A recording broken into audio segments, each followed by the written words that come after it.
Welcome back. Right, 600. Yeah. So I did a little experiment to try and retrobrite the keys, because something's not right with those keys, because they're complete, like, chalky, and they're a matte. There should be a slight sheen to them, same as the case really. So I did a retrobrite on one, just to test. So there you go, I retrobrited the spacebar. Yeah, ignore this. This is an undercoat for you. It's next stage, proper spray. So just ignore this colour. It's not going to be this colour. A spacebar. It was retrobrited for 4 hours.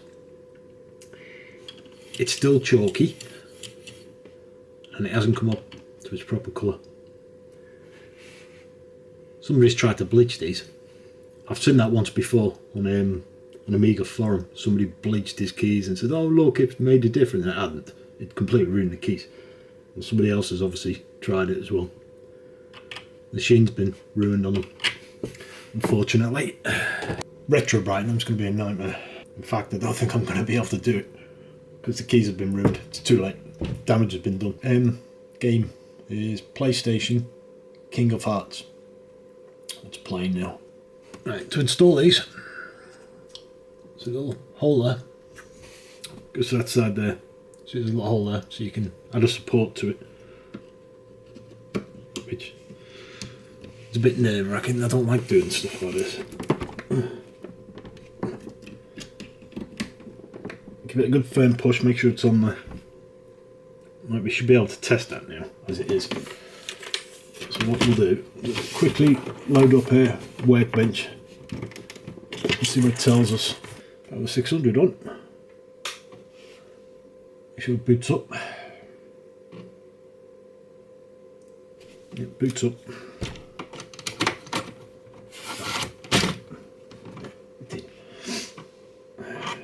Yeah, not happy about them keys. I'm not buying a new keyboard for it, it's not that. Just getting this up and running, repaired and pimped up a bit, and then get rid of it. Yeah, there you go. Worked. Yeah, you see. Yeah, you can see. 1 mega chip RAM, 4 mega fast, I think. Yeah. So that's good. So that one worked. So turn that off. Right, I'll take this apart. I'm going to spray it. Paint's turned up, so I'm going to clean this. Disconnect the keyboard.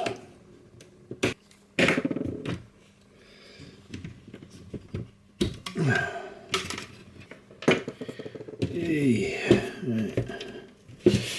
Now with these, the mouse and joystick port, they go through 2 gaps here. When you're taking them out, you need to prise this back gently and then ease this board out that way. There's no point trying to just lift it from here, because it won't come out. Like that. Then you can lift the board.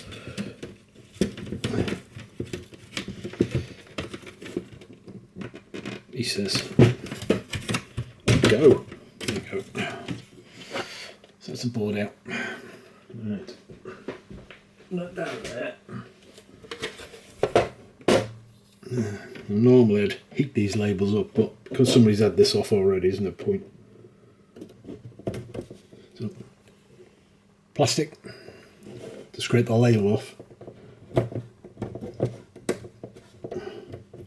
You can use a razor blade, but you want to be careful with it, because you scratch it. Whereas plastic on plastic won't do any damage.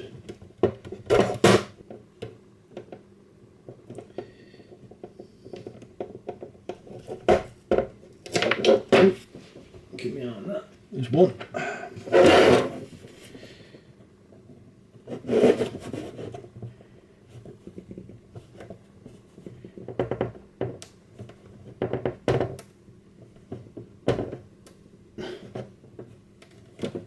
Two, 4. There we go. This has already been given an undercoat. This will get an undercoat. I don't know if the camera's showing, but there's a lot of difference. But the paint I've got downstairs for the final coat, you see where that original serial label was? There? That's the colour it is, the paint we've got. Well, I hope it is, because that's what I've ordered. So I'll take these down, give them a spray. Oh, quick, wasn't it? Yeah. There you go. Amiga colour. That's the exact same. When you're spraying these, hold the can away from the actual item you're going to spray. If you're going to spray, you don't have to. Hold it away, push down on the nozzle and then bring it through. Don't hold it on the target and push down the nozzle. Because one, you'll end up with a big blob because it was spray instantly and you'll end up with a blob of it. Two, sometimes if the can, there's inside the can, there's a long tube that goes down to the bottom. If you turn that can slightly and it's running out of paint and there's no paint in that tube, it starts to splutter. Little blobs of paint and you'll get it on there. So try and keep the can as upright as best possible. Spray away, bring it across, let go. Do it again, spray away, bring it across, let go. Do lines, work your way up. Even these little bits, it's still one continuous line. Just keep going, but don't hold it too close. About a foot away, just mist it on. Don't keep going over it and over it. Do a light coat. If you're not happy, wait a bit, let it dry off, do your next coat. Just keep going until you got to that colour you're happy with. And you shouldn't get any blobs or streaks or runs or anything. Or orange peel. Orange peel's caused by probably grease on there where you haven't cleaned it properly. Yeah. Put them together. There we go. Yeah. Nice 600 case. Yeah.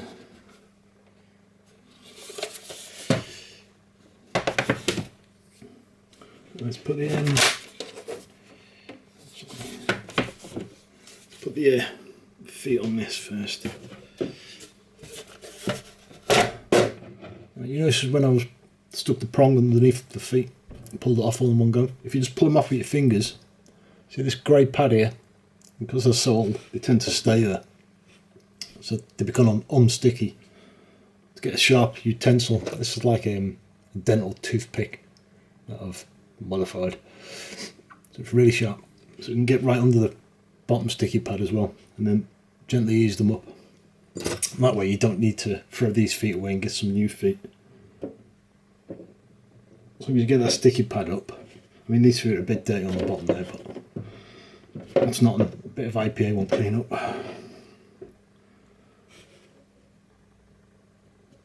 If you can't get them off and the sticky pad stays there, remove the sticky pad and then just get yourself a pack of feet which you can get off of Amazon. You've seen me use them before.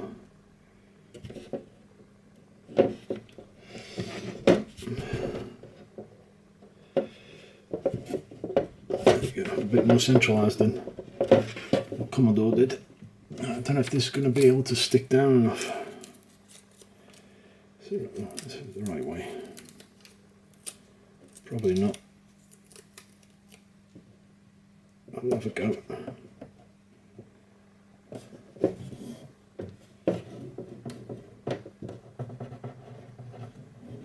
Yeah, it did.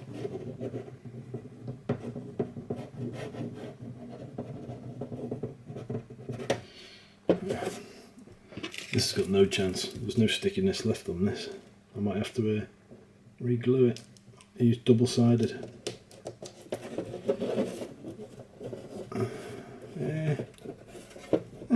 It's stuck-ish. I think it's stuck enough. It's stuck enough. Not very well, but it's on there.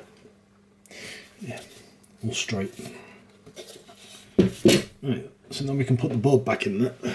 Oh, yeah. Peel reveal, sort of. Get me nail in. Come on, nail, work.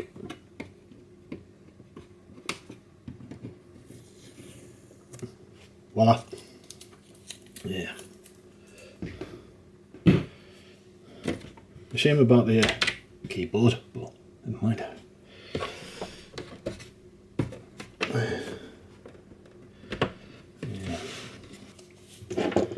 there we go. So now it's got 4 megs of memory in it. We've got a CF to IDE adapter here. So I'll put that in there, and if anybody wants to get their own CF card, they can. Actually, I'll put that in there now, because I'll only lose it. Oh, I've attached the keyboard already, haven't I? Anyhow. Yeah. Right, let's power it up then. I want my floppy to flicker at some point. What's this workbench? Oh, I'll tell you what, we'll put a Amiga test kit in. Yeah, we'll put the Amiga test kit in what was sent to me. In case I didn't set down properly. Alright, so we'll test the keyboard.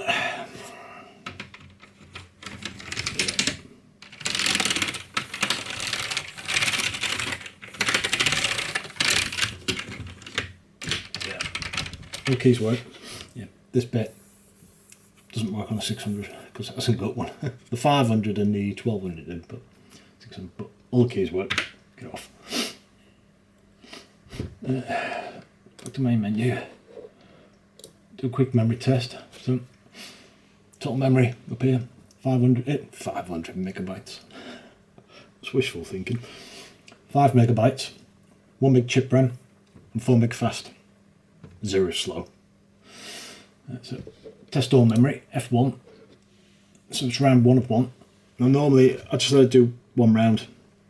When it gets to the second round, there's no point after that. It's very rare that on a second round it'll find a fault if it hasn't found on the first. Right, so we've got to round 2. It hasn't found anything. So come out of that. Not really bothered. Don't need to test your floppy. We'll test the audio. Right, so you can turn it up a bit. Right, so audio's on. So just going to turn all the channels off. So start one channel. Yeah. Turn it off. Next channel. Yeah. Bit of bass. Next channel. Bass guitar. And then the old drums on the other channel. So yeah. So they're all working. Ow. Oh, 10 kilohertz. Can you hear that? I can hear that. It sounds like a dog whistle. That. There it is. Probably won't come out on camera. It's like a dog whistle. Yeah, really uncomfortable. Get out of that. Video, meh, don't really need to bother. Yeah, we know everything's fine. We can tell that by looking at the screen. So we'll come out of that as well. CIA chipset, precision timers. So it's waiting. So it's sending a signal. It's seeing what its response is, and it's coming back on the IRQs. 21, 21, 22, 22. Everything's fine. 16 ticks, 16 OK. So all fine. The rest of the stuff is serial parallel. You don't need to worry about. RTC is your real-time clock. You don't worry about. Video, like I said, it's fine. Controller ports. I haven't got a joystick in, so I'm not bothered. Floppy drive. We know it works because it's loaded the bloody thing up. So yeah. So we'll come out of that. Get the disc out. Oh god. Need to realign that. Reset. Yeah. So there you go. That's that. Yeah. There's something wrong with that because it's not sitting in properly. There you go. Another one fixed. Amiga 600. So once the power pack comes, I'll take a few pictures and stick it on Fleabay. And something else I'm sticking on Fleabay. That is going on Fleabay. Yeah. Don't look right in this room. This room's mainly console swap, apart from the 600 there. 600. The C16, Commodore 16. Yeah. It's my first computer ever, so I'm keeping that. But yeah, that don't look right. So I'm going to get rid of that. So if you want a souped up 500 plus with an O2O accelerator card, that's your man. There you go. Yeah. Right. What I am going to do is, I think every time I do some soldering and stuff like that, people comment that they're a bit iffy with the soldering and stuff. What I'm going to do is do a video of fixing traces and how to solder, how to desolder, stuff like that. Probably the Christmas special. I'll add something else into it to make it a bit more interesting. But yeah, I'll show you the multiple ways of taking off capacitors. Do's and don'ts. And then we'll, like I said, I'll get some traces. I've got some circuit boards down there, some PS2s and stuff like that. So we'll delete a few traces and I'll show you how to create traces with the 0.2 wire. The easiest way to do it and stuff like that. It's not technical, it really isn't. I know a lot of you are saying, well, yeah, I'm not great with a soldering iron. Don't have to be great, you just have to be accurate. If it looks messy, don't worry about it if it's only for you. As long as it works, and if it's just in your collection, don't worry about it. Yeah, so anyway, thanks for watching that little, what a great video. 600's done. Other than the CF card, but I'll leave that to whoever gets it next and they can put their own CF card in. You can get them off of eBay for 15, 20 quid ish. I don't know what the Robins are charging now, but yeah, it's about 15, 20 quid. Or you can watch the tutorial in one of the videos below. There's a tutorial on how to do CF card, but don't use the 1FFFFF. Use the 1EF00. You'll know what I mean when you get to the video and see it. Yeah. So anyway, thanks for watching. I'll see you next week. Yeah. If I don't, happy Christmas. But I should do, so don't panic. See ya. Bye.